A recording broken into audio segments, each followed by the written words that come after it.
Салам достор, функциялар тууралуу да кененирээк айтып берейин. Буга чейин бир аз көрсөтүп кеттим эле. Эми мындай расмий сыяктуу бир аныктамасын берейин. Функция бул белгилүү бир тапшырманы аткарган жана программанын башка бөлүктөрүнөн чакырылышы мүмкүн болгон код блогу. Демек бул бир блок экен, Мына бир кичинекей блок экен. Анан ал бир тапшырманы аткарат экен. Анан ал жазылган функцияны башка жерлерден, башка мисалы башка функциянын ичинен же бир класстын ичинен чакыра берсек болот экен.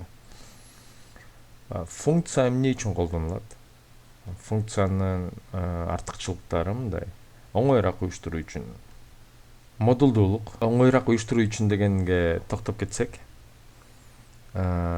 эгерде сиз жөн эле мисалы могу жерде мурун жазылган коддорду көрөлү, мондай эле кете берсеңиз, катар менен тизип элечи. Бул кодду кайрадан колдонуу бир кандай бир иреттүү, баш аягы каякта экенин. Эми ушуну элестетсеңиз, сизде ушундай коддон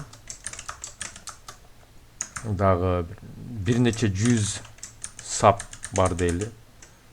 Анан сиз башы каякта, аягы каякта, ортосу эмне болуп атат деп түшүнбөй кетишиңиз мүмкүн да.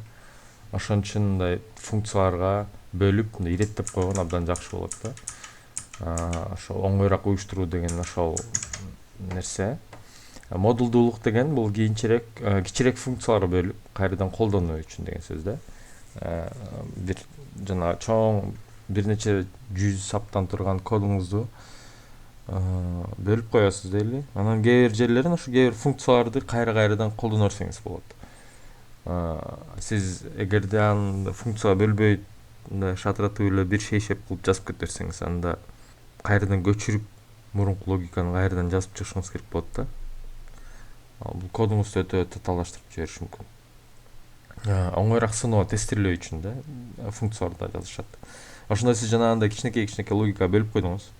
Ал логикага карата кандай бир тесттер жазып койдуңуз. Мисалы, сумма чыгарган функция жаздык эле өткөндө. Анан ал сумма чыгарганда мисалы 2 санды бердиңиз ага.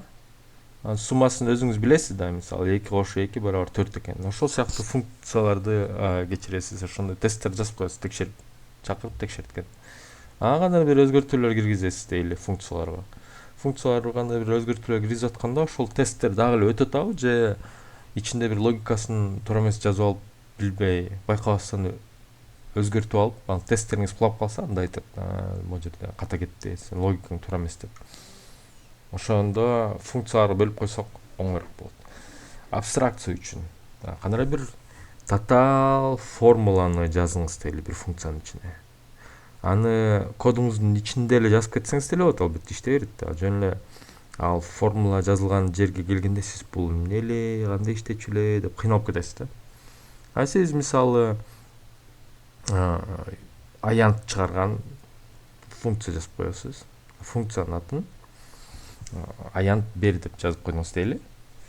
Анан ал абстракция болуп, демек башкача айтканда ичиндеги ызы чуусун баарын көрсөтпөй, жашырып сизге кичинекей эле функция берип коет. Функцияларды колдонуунун артыкчылыктарын төмөнкү мисалдан көрсөңүз болот. Бул мисалда тамак бер функциясынын ичинде башка функциялар чакырылат. Анын ичинде эмне болуп жатканын көрсөк болот. Код жана таза жана мындай түшүнүктүүрөөк болот да. Мисалы, сизге кандай бир тамактын аты келди мо функцияга. Кандай бир тамактын функциясы келет, мисалы курдак деп намы келди. Сиз ошол функцияны чакырып койдуңуз, тамак бер деп. Анан сизге бир кандай бир объект келди, бир нерсе келди, ал нерсенин тамактануу деген бар, ошону чакырып коесуз.